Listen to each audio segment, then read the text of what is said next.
Hi, friends. You've caught me at the end of a very long day.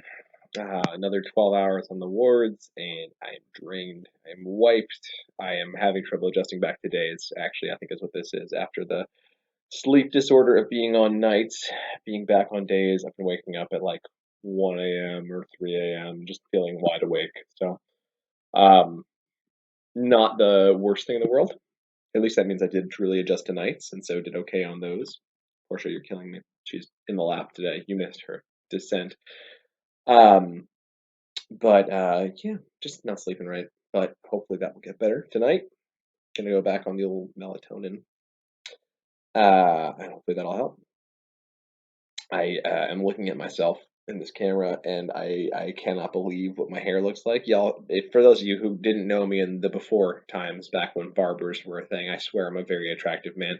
If you can't see it by looking at me, and who could blame you with all of this, uh, I would refer you to the fact that I'm married to a very beautiful woman, and I think we all know that she's not here for the personality. So I'm just saying, read the resume. Scoreboard? Does that work here? Scoreboard. I'm gonna go with scoreboard.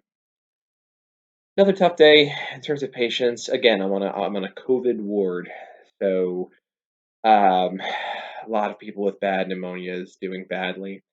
Today, the big thing was to export patients to the field hospital, the Ryan Larkin Field Hospital up in Bakersfield, Columbia Sports Field up near 207th, or I should say near the very tip of Manhattan.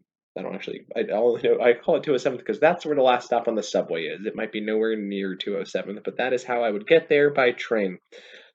Um, very interesting to be talking to patients and being like, hey, you want to go to a tent? I just want to open the conversation like, hey, do you like camping? Did you ever want to camp while being sick? What if?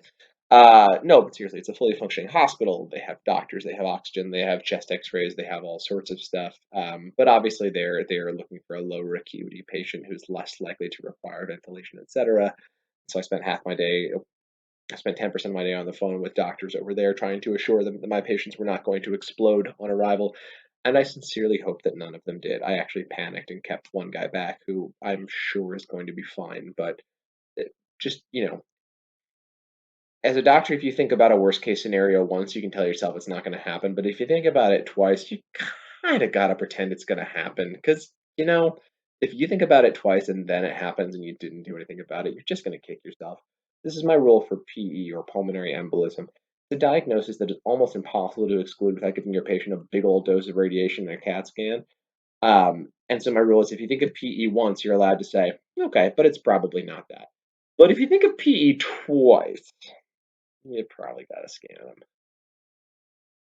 So, sending patients to the field hospital, and then this evening, the new phenotype of COVID is I passed out and was down in my home for an unknown amount of time. So, I have not one, not two, but three patients admitted with rhabdomyolysis. They are lying in the same position for so long, passed out or unable to stand because of weakness, that the muscle they have pressure on develops an injury and actually starts to break down, which can be dangerous for their kidneys.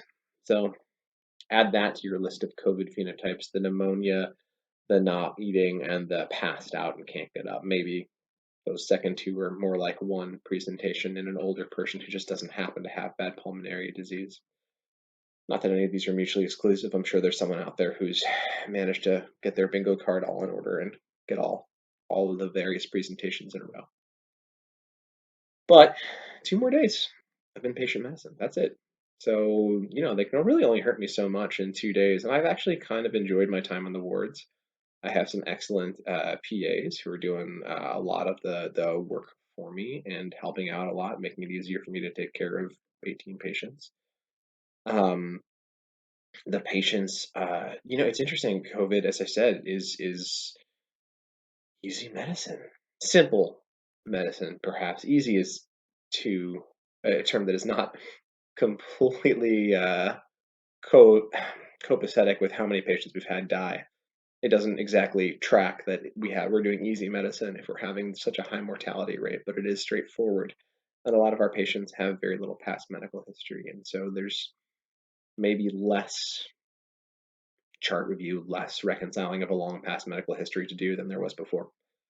So in that sense, things aren't as difficult, aren't as challenging. But then before, I didn't have people go from 2 liters to 6 liters to non-rebreather to intubation in a shift. Not usually, not without understanding exactly why. A lot of news about hydroxychloroquine being maybe useless. I think I'm on the record saying that a little while ago. Of course, that's a lucky guess. To be clear, I didn't have insider information, but another cohort study out of France uh, that demonstrated no benefit against not a placebo, but against risk matched controls who did not receive the drug. So I'm off the hydroxychloroquine train.